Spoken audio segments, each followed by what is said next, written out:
El suave zumbido del aire acondicionado en mi oficina no podía callar el ruido dentro de mi cabeza. Hay días en los que el silencio es peor que el caos.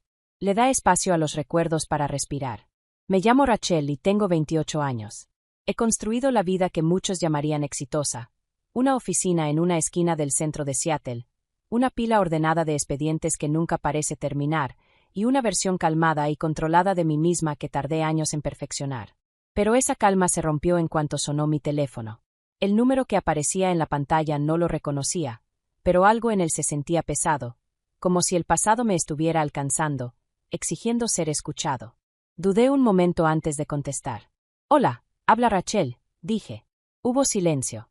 Luego, una voz temblorosa que no escuchaba desde hacía más de una década. «Rachel, soy tu padre». Se me heló el corazón. No había hablado con Robert desde que era adolescente. Escuchar su voz fue como abrir una herida que creí cerrada hace mucho. Mil emociones me invadieron, enojo, miedo y una tristeza profunda que había aprendido a enterrar. «¿Por qué me llamas?», pregunté con un tono firme, aunque frío. «Estoy en problemas», dijo. «Económicos. Necesito tu ayuda». Por un segundo pensé que había escuchado mal.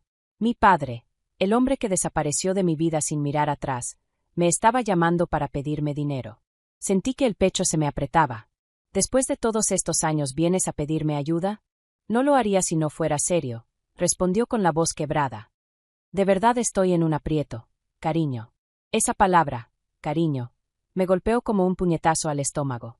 Así solía llamarme cuando era niña, cuando todavía era el hombre que me arropaba por las noches. Pero ese hombre ya no existía. «Dejaste de ser mi padre el día que la escogiste a ella en lugar de a mí», dije en voz baja. Hubo una pausa. Escuché su respiración, como si buscara las palabras correctas. «Rachel, por favor. Sigo siendo tu papá». La palabra papá me sonó ajena, como si perteneciera a otra vida. «No», susurré. «Perdiste ese derecho hace mucho tiempo». Colgué antes de que pudiera responder.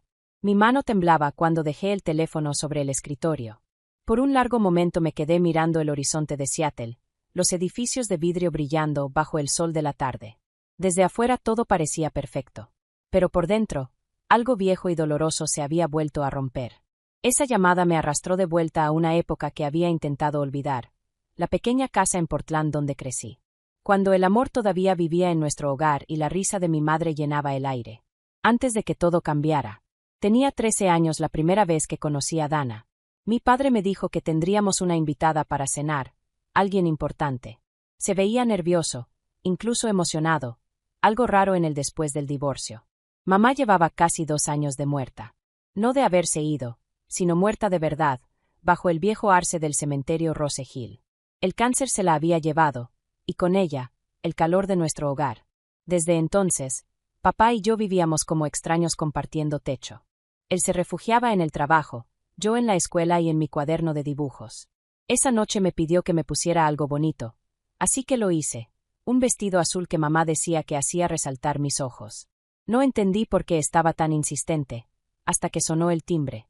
Abrí la puerta y ahí estaba ella, alta, guapa, con una sonrisa que parecía decir que ya pertenecía ahí. «Hola, cariño», me dijo con voz suave y melosa. «Tú debes ser Rachel». Me quedé helada. «Cariño». La misma palabra que mi padre solía usar conmigo. Él apareció detrás de mí, apoyando su mano en la espalda de ella. «Rachel, ella es Dana». La forma en que la miraba, cálido, admirado, era una mirada que no le había visto en años. Y en ese momento entendí que el amor no iba a volver por mí. Simplemente había encontrado a alguien más. La cena fue tranquila, pero cada segundo se sentía pesado. Dana reía fácil, contaba historias sobre su trabajo en bienes raíces y elogiaba todo, la comida, la casa, hasta el papel tapiz. Yo la observaba, sus uñas perfectas, su postura impecable, y veía cómo papá se colgaba de cada palabra. Cuando mencionó lo sola que se había sentido después de su divorcio, papá tomó su mano. Algo dentro de mí se torció. Después de cenar, me excusé y fui a mi cuarto. Desde la rendija de la puerta los vi salir. Él la acompañó hasta su coche y le sonrió como antes le sonreía a mamá. Y supe que esa noche, el recuerdo de mi madre había sido reemplazado. A partir de ahí, Dana empezó a estar en todas partes. En el desayuno, en la sala, en las fotos enmarcadas que poco a poco fueron desplazando las de mamá. Primero eran visitas, luego fines de semana, y cuando me di cuenta, ya se había mudado.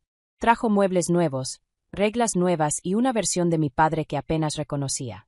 Reía más con ella, trabajaba menos, pero conmigo se volvió distante, impaciente. Dana decía cosas como: tu papá y yo solo queremos lo mejor para ti. Oh, ya estás creciendo. Tal vez es hora de dejar el pasado atrás. Pero cada vez que decía nosotros, sentía que mi lugar en esa casa se desvanecía un poco más. No tardé en entender que Dana no quería ser parte de nuestra familia. Quería reescribirla. Cuando cumplí 16, esa casa ya no se sentía como hogar. Dana había convertido cada rincón en un reflejo de ella, su gusto, su olor, sus reglas. Hasta el aroma de los roles de canela, el ritual de mamá cada domingo, fue reemplazado por los licuados detox de Dana. Papá parecía no darse cuenta. O tal vez no quería. Decía que Dana lo hacía feliz y que yo era demasiado joven para entender. Pero entendía más de lo que él creía.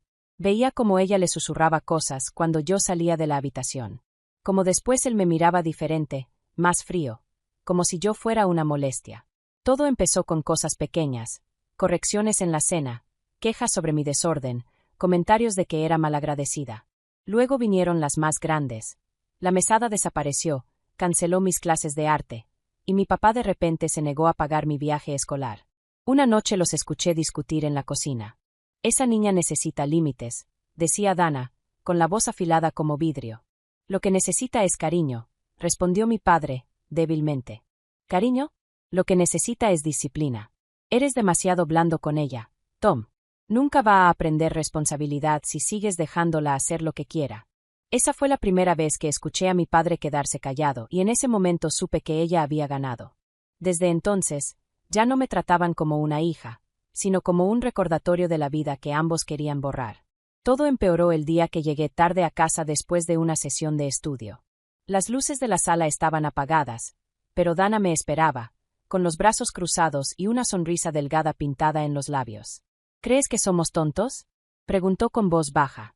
Me quedé congelada, apretando mi mochila contra el pecho. ¿De qué hablas?, alcancé a decir. Ella levantó una hoja arrugada, uno de mis dibujos. Era de ella. Sin adornos. Frío. Real. Lo encontré en tu cuarto, dijo. ¿Así me ves? Antes de que pudiera responder, mi papá entró. Miró el dibujo, luego me miró a mí. Su cara era una mezcla de decepción y algo peor, vergüenza. Rachel, dijo, pídele disculpas a tu madrastra. ¿A mí qué? Sentí el golpe en el pecho. ¿Te casaste con ella? No lo negó. Solo desvió la mirada, como si evitar mis ojos hiciera más fácil borrarme de la escena. Sentí que el suelo se me movía. Papá, ni siquiera me dijiste, susurré. Dana sonrió apenas. Queríamos esperar el momento correcto, dijo con voz dulce. Algo dentro de mí se rompió. No fue un grito, ni un estallido. Fue un quiebre silencioso, profundo. Corrí a mi cuarto, azoté la puerta y, por primera vez en años, lloré como una niña. Esa noche hice una pequeña maleta, mi cuaderno de dibujos, un cambio de ropa y el collar de mamá. Pero justo cuando llegué a la puerta, escuché pasos detrás de mí. La voz de mi padre sonó cansada. ¿A dónde crees que vas? A algún lugar donde no estorbe, respondí sin voltear. Él suspiró, frotándose las sienes. Rachel, estás exagerando. Ella está intentando que esto funcione, pero tú sigues queriendo reemplazar a tu madre. ¿Reemplazarla?, le contesté. La única que quiso reemplazarla fuiste tú. Y fue entonces cuando finalmente explotó. No metas a tu madre en esto. Gritó. Ella ya no está, Rachel. Se fue hace años. Es hora de que sigas adelante. Sus palabras quedaron flotando en el aire, como humo. Quise gritar, hacerle entender el daño que estaba haciendo, pero solo susurré. Tal vez tú ya lo hiciste. Y me fui. Durante meses, estuve de casa en casa, quedándome con amigas, sonriendo y diciendo que pronto lo resolvería. Pero en el fondo no sabía qué significaba pronto. Tenía 16 años, estaba enojada, rota, y todavía no tenía las palabras para describirlo. Conseguí un trabajo de medio tiempo en una cafetería. Ahorré cada dólar que pude y me prometí no volver jamás. Cada vez que pasaba cerca de nuestra vieja calle, volteaba hacia otro lado. No soportaba ver la casa que ya no sentía mía. Una mañana, mientras limpiaba mesas, llegó una carta. Sin remitente, Solo mi nombre escrito con la letra cuidadosa de mi padre. Las manos me temblaban cuando la abrí. Dentro había una sola hoja. El mensaje era corto, inseguro, y con un tono casi irreconocible. Rachel, no espero tu perdón. Solo quiero saber que estás bien. Las cosas en casa ya no son iguales. Cometí errores. Si algún día quieres hablar, la puerta está abierta. Papá. La leí una y otra vez hasta que las palabras se desdibujaron. Durante meses lo había imaginado feliz, riendo con Dana, construyendo una nueva vida sin mí. Pero esa nota sonaba como alguien que lo había perdido todo. La doblé con cuidado y la guardé en mi cuaderno de dibujos, pero no respondí. No todavía, me dije. No estaba lista para abrir esa herida otra vez. Unas semanas después llegó otra carta. Pero no era de él. Venía de un abogado. Al principio pensé que era un error. Hasta que leí la primera línea. Lamentamos informarle del fallecimiento del señor Thomas Hall. El mundo se quedó en silencio. La siguiente frase decía que había muerto de un infarto en casa. Y así, de golpe, todo el enojo que había guardado se convirtió en algo más pesado, dolor. No recuerdo el viaje en autobús al funeral. Solo recuerdo el momento en que vi su foto, enmarcada por flores. El aire se me escapó del cuerpo. Se veía en paz, más viejo, cansado. Dana estaba ahí, por supuesto, vestida de negro, parada junto al ataúd como si siempre hubiera pertenecido a ese lugar. Cuando me vio, su cara se tensó. Primero sorpresa, luego esa compostura perfecta que siempre fingía. No pensé que vendrías, dijo en voz baja. Casi no lo hago, respondí. Nos quedamos calladas un rato. El sacerdote habló de perdón y de familia, de cómo el amor nunca muere del todo. Pero yo no podía dejar de pensar en todo lo que nunca le dije. Después del servicio, Dana se me acercó otra vez. Su voz sonó más suave que nunca. Él quería hablar contigo, me dijo. Te escribió una carta la noche antes de. Su voz se quebró. Me entregó un sobre. Esa noche, cuando lo abrí, no era largo, pero fue suficiente para cambiarlo todo. Rachel, pasé demasiado tiempo intentando reconstruir lo que se perdió. En lugar de proteger lo que aún tenía, pensé que le estaba dando a los dos un nuevo comienzo, pero solo logré alejarte. Eres mi hija, mi única familia verdadera. Por favor, no dejes que mis errores definan tu futuro. Con amor, papá. Lloré hasta que el papel quedó empapado. Todos los muros que había construido, todo el enojo que había cargado durante años, nada de eso me protegía ya. Solo me había impedido ver que, en el fondo, él nunca dejó de ser mi padre. Esa noche lo perdoné. No porque él me lo pidiera, sino porque yo necesitaba hacerlo. Después del funeral, me quedé unos días en la ciudad.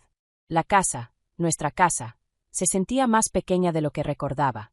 Las paredes seguían siendo las mismas, pero el calor ya no estaba ahí. Dana ya había empezado a empacar. Sus ojos se veían cansados, su voz más suave que nunca. Voy a vender la casa, dijo sin mirarme. Ya no se siente bien estar aquí. Asentí, sin saber qué responder. Durante tanto tiempo la culpé de todo, de haberme quitado a mi padre, de haberlo cambiado, de haber convertido a nuestra familia en extraños.